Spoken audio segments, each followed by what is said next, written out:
Hello D students, कैसे हो आप सब। Welcome to M I chemistry classes.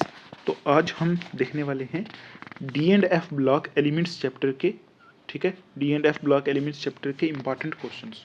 तो आपको मैं जो दो बातें हर एक क्वेश्चंस वाली वीडियो में बोलता हूँ, वो पहली बात एक बार मैं फिर बोल देता हूँ, ठीक है। तो आपने क्या करना है, पहले मैं ये बोल देता हूँ, आपने पढ़ना कैसे है, आपने रट्टा नहीं मारना है, ठीक है। पहले अपना चैप्टर खोलना है, जो आपने नोट्स बनाए हुए हैं, पूरा साल जो मेहनत की है उसको रिवाइज करना है, ठीक है, उसको रिवाइज करना है। उसके बाद आपने ये क्वेश्चंस देखने हैं, ठीक। और अगर आपसे ये सारे क्वेश्चंस हो जाते हैं तो इसका मतलब आप एग्ज़ाम में जो कुछ आएगा इस चैप्टर में से सारा कर लोगे, ठीक है। अगर कोई क्वेश्चन नहीं आता है तो फिर उस टॉपिक को जाके आप देखो, उसको रिवाइज करो, ठीक। तो चलो देखते हैं जल्दी जल्दी। और एक बात और बता देता हूँ मैं आपको कि यहाँ हम देखेंगे पहले सब्जेक्टिव क्वेश्चंस, फिर कुछ ऑब्जेक्टिव देखेंगे और कुछ एनसीईआरटी के जो कुछ ऐसे क्वेश्चंस हैं जो एग्ज़ाम में आ सकते हैं, कुछ इंपॉर्टेंट हैं, वो देखेंगे, ठीक। तो चलो स्टार्ट करते हैं। पहले देख लेते हैं पहले सब्जेक्टिव क्वेश्चंस देख लेते हैं, ठीक है। तो यहाँ आप देखोगे यहाँ के ये कुछ सब्जेक्टिव क्वेश्चंस हैं जो हमें करने हैं, ठीक, जो आपको आने चाहिए इस चैप्टर में से। तो D and F block elements chapter है, तो मैंने यहाँ लिखा हुआ है इंपॉर्टेंट क्वेश्चंस फॉर जेके बोस, ठीक है। अच्छा, एक मिनट रुको, ये लिखा है D and F block elements और इंपॉर्टेंट क्वेश्चंस फॉर जेके बोस, और पहले देखेंगे सब्जेक्टिव क्वेश्चंस, ठीक है।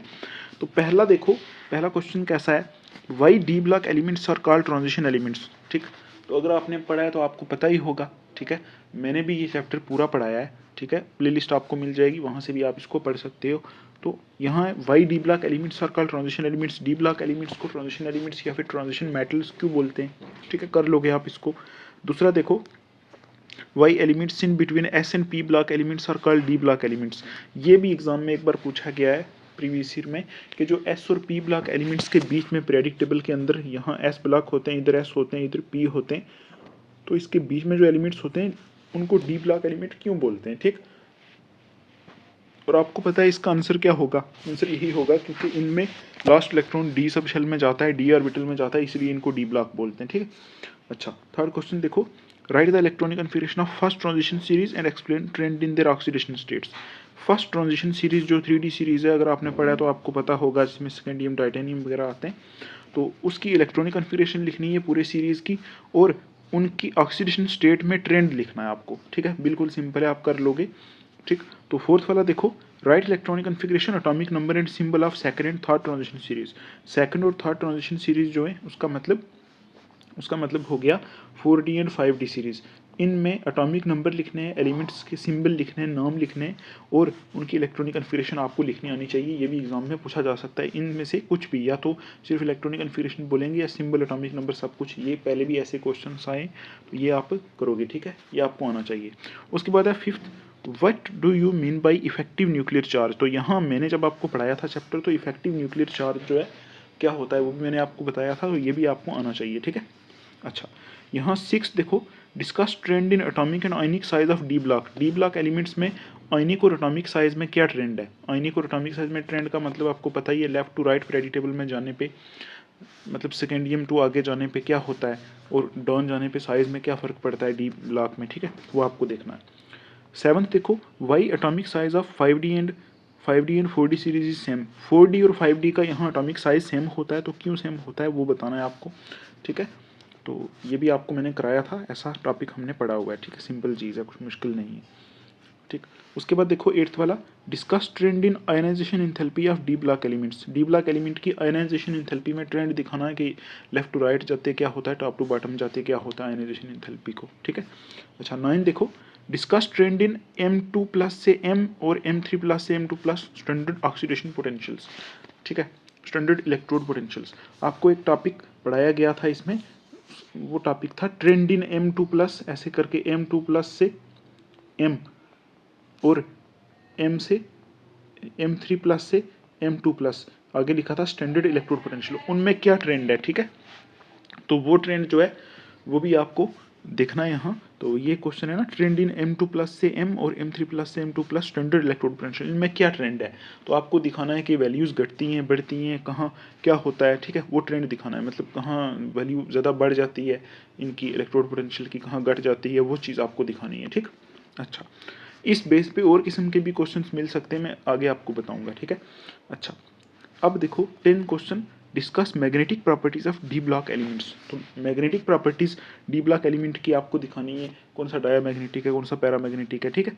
तो डायामैग्नेटिक पैरामैग्नेटिक क्या होते हैं ये भी वो पूछ सकते हैं, ठीक।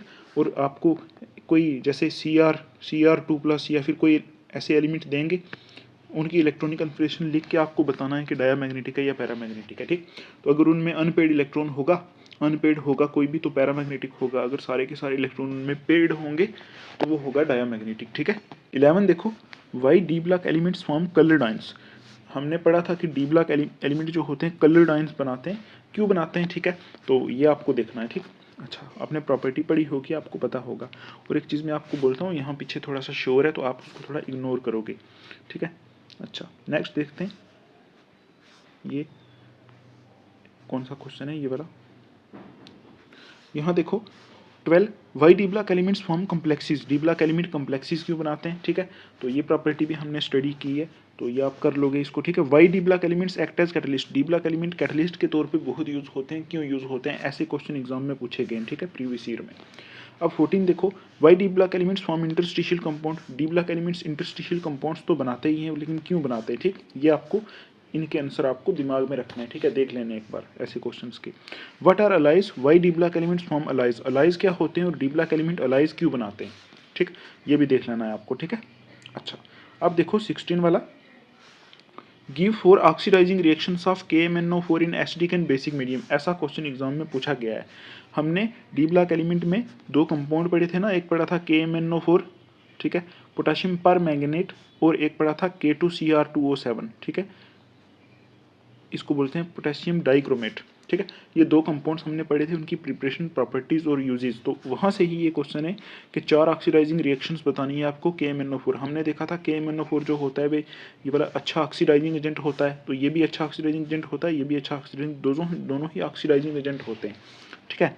तो इनकी ऑक्सीडाइजिंग रिएक्शंस बतानी है कि किस किस रिएक्शन में ये ऑक्सीडाइजिंग एजेंट का काम कर सकते हैं, ठीक है। ये आप करोगे, ऐसे देख लेना, इनकी जो वो रिएक्शन है आपको याद करनी पड़ेंगी, वो याद कर लेना आप, यहाँ से हो सकता है आपको पूछ लें, ठीक है। अच्छा, how can you prepare KMnO4। KMnO4 की प्रिपरेशन आपने पढ़ी होगी, कर लोगे। KMnO4 का स्ट्रक्चर आप ड्रा कर सकते हो, ठीक है। Give 4 oxidising reactions of K2Cr2O7। K2Cr2O7 की ऑक्सीडाइजिंग रिएक्शंस 4 लिखनी है आपको, ठीक। अच्छा, discuss preparation of K2Cr2O7। K2Cr2O7 की प्रिपरेशन डिस्कस करनी है, कर लोगे, ठीक है, सिंपल चीज़ है।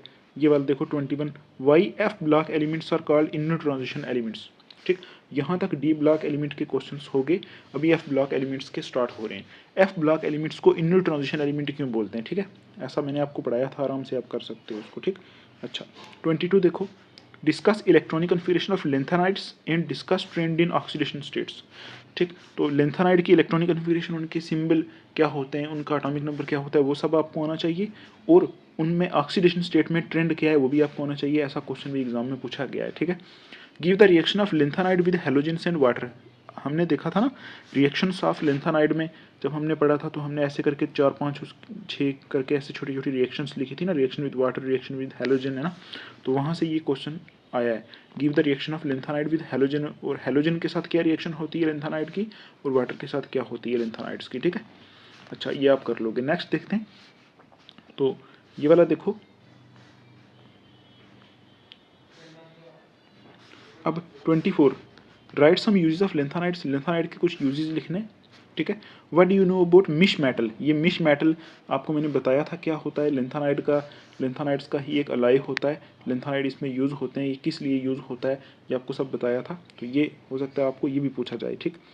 26 देखो, discuss electronic configuration of actinides and right trend in oxidation states. Actinide की इलेक्ट्रॉनिक कन्फिगरेशन और इनकी ऑक्सीडेशन स्टेट में ट्रेंड, ऐसा क्वेश्चन भी आपको पूछा जा सकता है। तो सारे के सारे एक्टिनाइड्स, उनके सिंबल, उनकी इलेक्ट्रॉनिक कन्फिगरेशन, उनकी ये सब कुछ चीज़ें आपको आनी चाहिए, ठीक। अच्छा, 27 देखो, compare and contrast lanthanide and actinides. Compare and contrast का मतलब होता है सिमिलरिटीज और डिफरेंसेस लिखो लेंथेनाइड और एक्टिनाइड में। तो ये हमने बड़े अच्छे से किया हुआ है, तो आप लिख सकते हो लेंथेनाइड और एक्टिनाइड में क्या क्या चीज़ सिमिलर है, क्या क्या डिफरेंट है। ठीक, अच्छा, right general characteristics of actinides. Actinides के जनरल कैरेक्टरिस्टिक्स आपको लिखने हैं, लिख सकते हो। What do you mean by lanthanide contraction, ये बड़ा इंपॉर्टेंट है लेंथेनाइड कंट्रैक्शन। ठीक है, मैंने आपको पहले भी बोला था, ये हमने किया था। लेंथेनाइड कंट्रैक्शन क्या होता है, discuss it's cause and consequences. Lanthanide contraction का कॉज क्या होता है और उसके कॉन्सिक्वेंसेज क्या क्या है। ठीक, तो ये बड़े मतलब हर कोई बोलता है कि ये इंपॉर्टेंट है, तो क्या पता इस बार यही आ जाए तो आप ये भी कर लोगे। ठीक है, ये नहीं छोड़ना है, लेंथेनाइड कंट्रैक्शन नहीं छोड़ना है। ठीक है, ये कर लेना है आपको। ठीक है, तो ये थे कुछ सब्जेक्टिव क्वेश्चंस, तो आई होप आपको समझ में आए होंगे, आप कर लोगे ये। ठीक, कुछ मुश्किल नहीं है इनमें। अभी देखते हैं कुछ ऑब्जेक्टिव क्वेश्चंस। ठीक है, तो यहाँ देखो, ऑब्जेक्टिव के मैं आंसर नहीं बताऊंगा, आपके लिए ये किस्म की असाइनमेंट है, आप खुद आंसर देखोगे इनके। ठीक है, ऑब्जेक्टिव में देखो, which element is known for its ability to form colourful compounds due to the presence of unpaired electrons. यहाँ से कौन सा एलिमेंट ऐसा है जो जिसमें अनपेड इलेक्ट्रॉन है, आपको यही चेक करना है। ठीक, तो यहाँ से किसी एक में अनपेड इलेक्ट्रॉन होंगे, सबकी इलेक्ट्रॉनिक कन्फिग्रेशन आपको लिख के चेक करनी है। ठीक है, तो वो कलरफुल कंपाउंड बनाता है। ठीक है, तो हो सकता है इनमें 2-3 में अनपेड इलेक्ट्रॉन हो, जिसमें ज़्यादा अनपेड इलेक्ट्रॉन होंगे वो ज़्यादा कलरफुल बनाएगा, तो वो आपको यहाँ से देखना है। दूसरा देखो, in which transition metal do electron fill the 4s orbital before the 3d। ठीक है, तो यहाँ आपको ये बताना है कि किस मेटल में metal do electrons fill the 4s orbital before 3d, कि 3d के पहले मतलब ये लिखा है कि 4d ऑर्बिटल, ये 4s ऑर्बिटल के पहले 3d में इलेक्ट्रॉन किस मेटल में यहाँ से जाता है। ठीक है, अच्छा, अभी थर्ड वाला देखो, ये करोगे आप, ये आप करना। ठीक है, ये क्वेश्चन करना। अगर कोई प्रॉब्लम आती है तो टेलीग्राम ग्रुप जो मैंने बनाया हुआ है ना, ठीक है, तो वहाँ आप मेरे से कांटेक्ट कर सकते हो, वहाँ हम इसको डिस्कस भी कर सकते हैं, कोई मतलब प्रॉब्लम नहीं। मैं अभी नहीं करा रहा हूँ ना आपको, इसलिए मैं ऊपर ऊपर से बता रहा हूँ। ठीक है, अच्छा, थर्ड देखो, the lanthanide series consist of elements with atomic number ranging from. Lanthanide में कौन कहाँ से कहाँ एटॉमिक नंबर होता है, तो ये आपने किया हुआ है, कर लोगे इसको। ठीक है, नेक्स्ट देखते हैं ये वाला। अभी देखो फोर्थ देखो, which transition metal is commonly used as catalyst in the Haber. ये हैबर प्रोसेस होती है अमोनिया, ये हैबर बोश प्रोसेस होती है अमोनिया की सिंथेसिस की। इसमें कौन सा मेटल यूज़ किया जाता है, तो आयरन यूज़ होता है इसमें। ठीक है, तो ये आप कर लोगे। ठीक है, हैबर प्रोसेस आपने पढ़ा होगा ना, हैबर प्रोसेस होती है जिसमें NH3 अमोनिया की फॉर्मेशन होती है। ठीक है, एक प्रोसेस होती है, इसमें आयरन कैटलिस्ट के तौर पे यूज़ किया जाता है। ठीक है, तो ये आप करोगे। ठीक, अच्छा, what is the oxidation state of central metal ion in the complex. ये कम्प्लेक्स दिया हुआ है, इसमें सेंट्रल मेटल आयन की ऑक्सीडेशन स्टेट क्या है वो आपको निकालनी है। ठीक, अभी आपने अगर कोऑर्डिनेशन केमिस्ट्री पढ़ा है तो आप इसमें सेंट्रल मेटल आयन की oxidation state, central metal ion है यहाँ कोबाल्ट है, ये इसकी ऑक्सीडेशन स्टेट बड़ी आसानी से निकाल सकते हो, है तो +3 इसका आंसर है, +3 ऑक्सीडेशन स्टेट है। ठीक, अगर आपने कोऑर्डिनेशन नहीं पढ़ा तो आप जब कोऑर्डिनेशन केमिस्ट्री पढ़ोगे आप ये कर लोगे, बिल्कुल सिंपल है ये। ठीक है, अच्छा, सिक्स्थ वाला देखते हैं अभी। तो देखो, which element in the F block is commonly use in nuclear reactor as a fuel.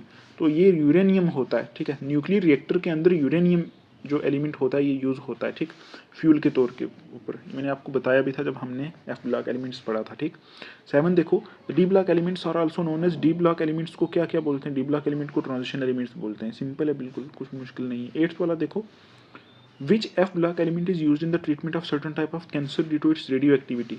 कौन सा F ब्लॉक एलिमेंट जो है वो कुछ किस्म के कैंसर्स को ट्रीट करने के लिए यूज़ होता है इसकी रेडियो एक्टिविटी की वजह से, तो यहाँ से आप देख लोगे इसको। ठीक है, अच्छा, नेक्स्ट देखो 9, in which of the following compound does the central metal exhibit the highest oxidation state.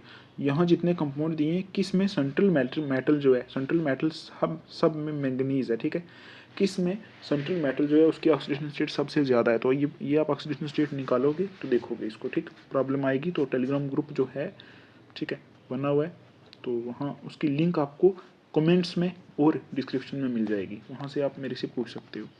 अभी देखो ये लास्ट ऑब्जेक्टिव क्वेश्चन देखते हैं। तो यहाँ देखो 10 नंबर वाला है, आसान ही मुश्किल है। देखो, which transition metal is known for its ability to form variety of colourful oxidation states and is commonly used in pigment. कौन सा मेटल यहाँ से, ठीक, कौन सा मेटल यहाँ से किस लिए यूज़ हो रहा है होता है कि बहुत सारी variety of colourful oxidation state, मतलब बहुत सारी कलरफुल ऑक्सीडेशन स्टेट दिखाता है और पिगमेंट्स में यूज़ होता है, ठीक है। और इसका आंसर मेरे हिसाब से होगा ये मैग्नीज। मैग्नीज की सबसे ज़्यादा ऑक्सीडेशन स्टेट्स होती है ना, तो पिगमेंट जैसे क्लोरोफिल होती है ना, क्लोरोफिल, तो क्लोरोफिल में मैग्नीज ही यूज़ होता है, ठीक। तो पिगमेंट्स में यही होता है, इसका यही आंसर होगा, ठीक है। तो ये थे कुछ ऑब्जेक्टिव क्वेश्चंस। अच्छा, आई होप आपको ये समझ में आए होंगे, आप ये कर लोगे। अभी नेक्स्ट देखते हैं कुछ NCERT के इस चैप्टर के जो हैं सारे ही क्वेश्चन इंपॉर्टेंट है, मैं आपको बता देता हूँ। तो आप अगर इस चैप्टर के सारे ही NCERT के क्वेश्चन देख लोगे तो ज़्यादा बेटर है। अगर आपको 100% पेपर करना है तो फिर आप NCERT के भी इस चैप्टर के देख लो। देखो आपको मैं एक बात बताता हूँ, 12th जो क्लास है आपकी लाइफ में आएगी सिर्फ एक बार, ठीक है। 12th क्लास सिर्फ एक बार ही आपकी लाइफ में आएगी, उसके बाद आप ज़िंदगी में 12th नहीं पढ़ोगे। तो क्यों ना इसको बहुत अच्छे से किया जाए। इतना कुछ मतलब मार्क्स एक ही बार लेने हैं आपको, तो मार्क्स ले लो एक ही बार, ताकि लाइफ में आपको लगे कि हमने 12th में इतने मार्क्स आए थे, ये था, है ना। तो ऐसा नहीं कि मैं आपको रट्टा मरवा रहा हूँ। देखो मैंने आपको एक एक चीज़, एक एक वर्ड, पूरा कंसेप्ट भी क्लियर कराया है, लेकिन मार्क्स भी इंपॉर्टेंट है, ठीक है। बंदे को अंदर से थोड़ी सेटिस्फेक्शन मिलती है, कॉन्फिडेंस आता है, ठीक। तो एक ही बार 12th आएगी, एक ही बार फुल मेहनत कर लो। तो मेरे हिसाब से आपको इस चैप्टर के NCERT के जितने क्वेश्चन हैं सारे रटने नहीं है, आपको सिर्फ देख लेने हैं, ठीक है। क्योंकि सारे ही क्वेश्चन इंपॉर्टेंट है, हो सकता है वहाँ से कोई पूछ लें, तो आपको एक बार देख लेने हैं, ठीक। चलो देखते हैं हम। तो यहाँ ये पहला जो है, ये इसमें से आपको कौन सा करना है, देखो मैं आपको बताता हूँ। यहाँ एग्जाम्पल नंबर 4.6 से आप बुक अपनी में देख सकते हो। तो यहाँ लिखा है for the first row transition metal, first row transition metal यहाँ दिए हुए हैं। इनके लिए ये जो वैल्यूज़ है ये दी हुई हैं। ये वैल्यूज़ कौन सी हैं, वो ये वही वैल्यूज़ हैं। एम कौन सी दी है, M2+ से M वाली इलेक्ट्रोड पोटेंशियल वैल्यूज़ दी हुई हैं। Explain the irregularity in the above values, in values में इरेगुलरिटी को एक्सप्लेन करना है। मैंने आपको जब ये पढ़ाया था टॉपिक, तो ये टॉपिक थोड़ा सा मुश्किल होता है। तो आपने इलेक्ट्रोकेमिस्ट्री में भी ये जो होता है ना इलेक्ट्रोड पोटेंशियल, ये टॉपिक पढ़ा होता है, ठीक। तो ये मैंने आपको पढ़ाया था जब, तो वहाँ मैंने आपको बताया था कि इरेगुलरिटी जो है इन वैल्यूज़ में, मतलब -1 8 है, फिर 9 है, फिर यहाँ बढ़ जाती है वैल्यू, कॉपर में बढ़ गई, तो ये इरेगुलर क्यों है, ठीक है। इसको एक्सप्लेन करना है आपने, ठीक। तो यहाँ भी आंसर लिखा हुआ है, तो आप खुद से भी आंसर लिख सकते हो, ठीक है। अच्छा, तो ये आपको करना है, ठीक। ये एग्जांपल करनी है आपको, ये एग्जांपल भी करनी है। Why is the E0 value for the Mn3 से Mn2+ couple much more positive than that of Cr3+ और Fe। ये क्या लिखा है देखते हैं, ये वाला Fe3+ से Fe2+। तो इनकी मैंने ये भी आपको बताया था, ठीक है। कुछ की वैल्यूज़ बहुत ज़्यादा पॉजिटिव क्यों होती है, कुछ की वैल्यू बहुत ज़्यादा पॉजिटिव नहीं होती, कम पॉजिटिव होती है, कुछ की नेगेटिव होती है, ऐसा क्यों होता है। तो ये भी आप करोगे, ठीक। आपने अगर टॉपिक समझा तो आप कर लोगे। और देखते हैं, ये देखो यहाँ ये जो क्वेश्चन है, हो सकता है एग्जाम में देखो कुछ भी पूछ सकते हैं ना, वो आजकल ज़माना ऐसा है, आजकल कोई एक इंपॉर्टेंट क्वेश्चन नहीं बोला जा सकता ना। पुराने ज़माने में बोला जाता था D&F ब्लॉक से सिर्फ लेंथ एंड कंट्रैक्शन आता है, तो स्टूडेंट वही पढ़ते थे। तो आजकल वो ज़माना नहीं है ना, आजकल कुछ भी पूछ सकते हैं। तो ये आप ये क्वेश्चन भी कर लोगे। Which of the 3D series of the transition metal exhibit the largest number of oxidation states and why. Which of the 3D series of the transition metal, मतलब 3D सीरीज के ट्रांजिशन मेटल से largest number of oxidation state कौन show करता है और क्यों करता है, इसका आप सोल्यूशन देख के इसको भी सॉल्व कर लोगे, ठीक है। अच्छा, उसके बाद आगे ये एक्सरसाइज के क्वेश्चंस देखो सारे इंपॉर्टेंट हैं। ये वाले जो है ना, यहाँ से भी आपको कुछ ना कुछ एग्जाम में मिल सकता है। जैसे मैं आपको कुछ ना कुछ बता देता हूँ। देखो जैसे write down the electronic configuration, इनकी इलेक्ट्रॉनिक कन्फिगरेशन लिखनी है आपको। देखो क्रोमियम 3+ की, कॉपर प्लस की, इन सब की इलेक्ट्रॉनिक कन्फिगरेशन आप अपनी नोटबुक पे लिख के प्रैक्टिस करके जाना, यहाँ से आपको एग्जाम में कुछ ना कुछ आ जाएगा, ठीक है। तो ये देखो why are Mn2+ compound more stable than Fe2+ toward oxidation to their +3 state. तो Mn3+ के कंपाउंड क्यों ज़्यादा स्टेबल हैं, तो ये आपको करना है, ठीक। ये ऐसे ऐसे जो क्वेश्चंस होते हैं ना छोटे छोटे, ये इंपॉर्टेंट हैं, ठीक है। ये आपको एक बार सोल्यूशन देख के इनको देख लेना है, क्योंकि चैप्टर तो आपने पढ़ ही लिया है, यूज़ तो वही चैप्टर ही होगा, सिर्फ कुछ ना कुछ चीज़ें ऐसी होती हैं जो क्वेश्चंस में थोड़ी डिफरेंट होती हैं, ठीक। तो मैं आपको बस यही बोलूँगा कि ये जो क्वेश्चंस हैं एक्सरसाइज के, ये मैं आपको अब कैसे बताऊँ, बहुत सारे क्वेश्चंस हैं, तो यहाँ से आप ये कर ही लो, ठीक है। ये सारे क्वेश्चन एक बार देख लो आप, ठीक। अगर नहीं भी देखोगे ना, फिर भी ऐसा नहीं कि आप फेल हो जाओगे। जो मैंने पीछे कराया ना आपको, उसमें से ही आपको बहुत सारे क्वेश्चन एग्जाम में मिल जाएंगे। हो सकता है यहाँ से कोई ना ही पूछें, लेकिन फिर भी हो सकता है पूछ लें, ठीक है। देखो जैसे वही कुछ तो वही रिपीट है, जैसे लेंथ एंड कंट्रैक्शन, उसके कॉन्सिक्वेंसेज, ठीक है। तो ये आप एक बार देख लो, सारे ही एनसीईआरटी के क्वेश्चन, ये वाले भी और ये सारे आप एक बार देख लो, ठीक। और एक ये है, ये भी देख लो, ठीक है। तो ये सारे आप देख लोगे। तो बाकी जो मुझे लगते थे मैंने कराए।